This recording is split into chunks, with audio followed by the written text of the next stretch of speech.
Last couple of weeks, the crypto space has been absolutely crazy. With Bitcoin last night going again to like 58,000. Right now, I think we're sitting slightly below 60, and the emotions all are over the place. And that brings up a very interesting point. Even though the crypto bull market is here, I believe it started back in November of 2022, I've noticed it's vastly different. I mean, the last run, this late into it, it didn't feel so hopeless. I mean, realize that Bitcoin hit an all-time high a few months back, but everybody seems to be poor. Everybody seems to be waiting for the spark, even though we're still at practically the highest levels we've ever seen. There's a small percentile where we have seen higher levels, but basically $60,000 is crazy, right? But I think one of the main reasons that's the case is because there's not that many coins popping off. And what I mean with that is where before, for example, the December to April phase, a lot of the AI coins or real world asset coins or newly launched coins were all doing well. There was new capital flowing in from the investors that were hearing about the hype, and meme coins were popping off. There's some meme coins still popping off, but generally speaking, every altcoin I'm holding is not doing too well. And I'd say that that is one of the hardest phases of the bull run that we're in right now, is the phase where most people give up and where I'm telling you guys right now, you have to sit through. Again, I'm not your financial advisor, but I'll also say that the history doesn't have to repeat itself, but I do believe at least it's in some way related.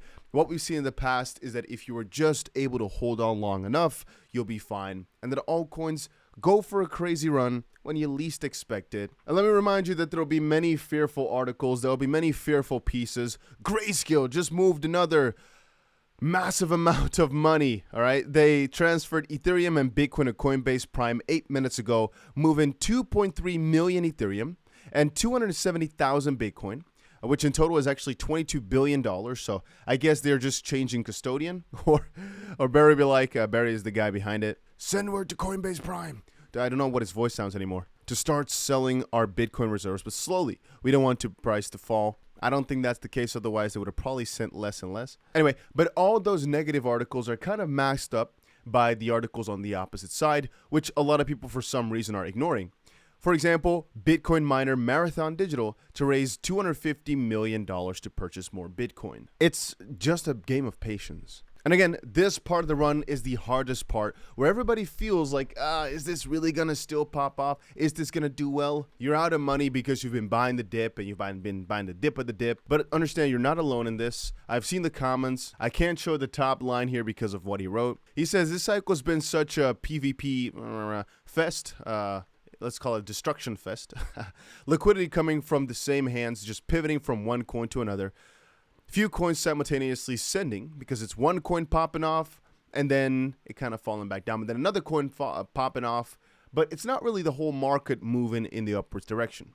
The question is, how do we attract fresh liquidity when everyone is poor and everyone knows 99% of crypto is a scam? I think one thing that will also drastically change throughout the next few months is the amount of people talking not only about what is the next 1,000X? But many more people talking about what has changed in terms of tech, in terms of partnerships. Because in a really crazy market like we saw a few months back, you don't need to talk about all that. It doesn't matter. Right now, though, when prices are coming down, that's my specialty. I've had this channel for so many years. And right now, it's not about what's the next big altcoin. That comes later. Right now, it's basically, instead of the momentum investing, right now it's time for value investing. Right now it's time for finding whichever coins have actually gotten crazy partnerships going, which actually have utility, which are actually perhaps profitable. Going for those instead of whatever's hottest next run, because you just do not know. I still expect it to be AI. I still expect it to be real world assets, but we are not 1,000% sure. I've seen the comments also of people being disappointed with XRP. Man, I keep reminding people we're so early into the run, nothing has sent yet. Yes, 4 months of good vibes, 4 months of crazy gains. It made people's brains all mushed up thinking that the run is over, the bear market. I do not think we're going to see a bear market for another year. And that's also the way I'm going about my investing. If you really, you yourself, really believe the bear market starts here, show me your shorts, right? Prove it by shorting the entire market like a maniac. Because that way you'll make the most amount of money. If you're that certain anyway, then all is good. I'll warn again, though, that something really interesting is happening. And I've had a really interesting discussion about this. So, two parts. On the one hand, I said before a recession is coming.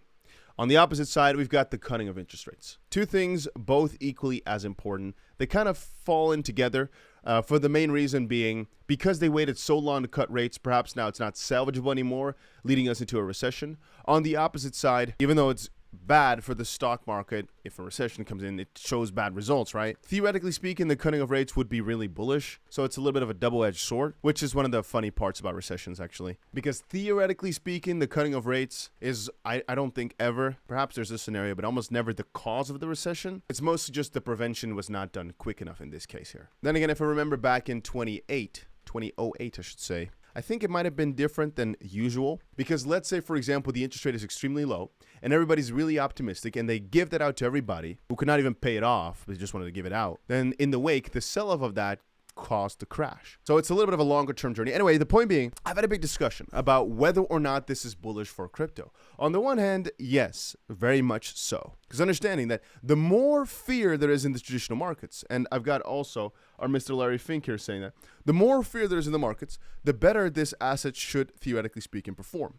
A lot of people are buying this Bitcoin stuff, this crypto stuff anyway, as like a digital gold or basically to buy for in case they're frightened, in case things change over. I do believe there's a real need for everyone to look at it. I'm a major believer that there's a role to play or for Bitcoin to play in portfolios. I think there's a great industrial use for it. I think a lot of people are missing that. It basically said it could be the next new digital gold, and then you're buying it if you think the currency of a country is going to debase, or if you're going to go through some tumultuous times. And ultimately, that's our vision too. On the one hand, crypto should do really bad when the recession hits because people don't want these risky assets that are extremely volatile, and because it has a pretty good correlation with the stock market. So if the stock market falls, Bitcoin should fall. On the opposite end, people buy Bitcoin because everything else is crap. And I said before, what do you really own at the end of the day? Your home. First of all, there's property tax. If you can't pay those because your currency's messed up, you're kind of screwed depending on your country. But on the opposite side, if they can always come take your home, right? And they can always kind of go on with that little list of what can you truly, really own, kind of nothing. But with crypto, you can kind of own it forever because if you store the key in your head, it's difficult to do, but possible, then nobody's able to touch your money except for you. Regardless of how hard they try, they can't because it's not a physical thing. So it's really powerful in that sense. But more importantly, just like how they valued gold in bad times, I do believe so that Bitcoin will fill that role in the new world. And for that reason, that a lot of other cryptos will flourish the moment that Bitcoin gets such crazy inflows of attraction. And so we're fighting a battle on two fronts. On the one hand, the crypto people themselves are kind of poor. They're not so sure what's going on, but soon enough that will change, most likely as Bitcoin overtakes its all-time high and we get another excitement wave going. On the opposite end, the stock market right now could do pretty well because of September cutting rates. We could have a pretty interesting little time here, which causes Bitcoin to do well.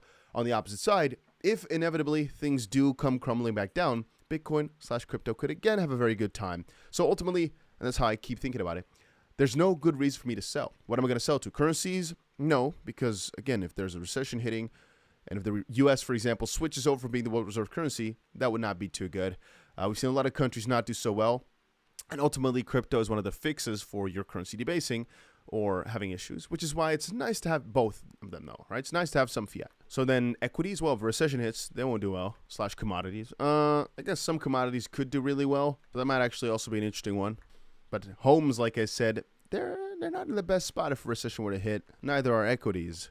And neither are currencies, which are the three most popular options. I guess some commodities fit a pretty interesting role, or a very diverse equities portfolio could also work, because some would obviously do really well if a recession were to hit. So if you balance it out, it could work proper. But again, one of those balance factors is, I guess, a Bitcoin or crypto. Anyway, my point being, I'm really bullish right now. I don't think anything can convince me otherwise. It's just a waiting game, though, but the pieces are being set.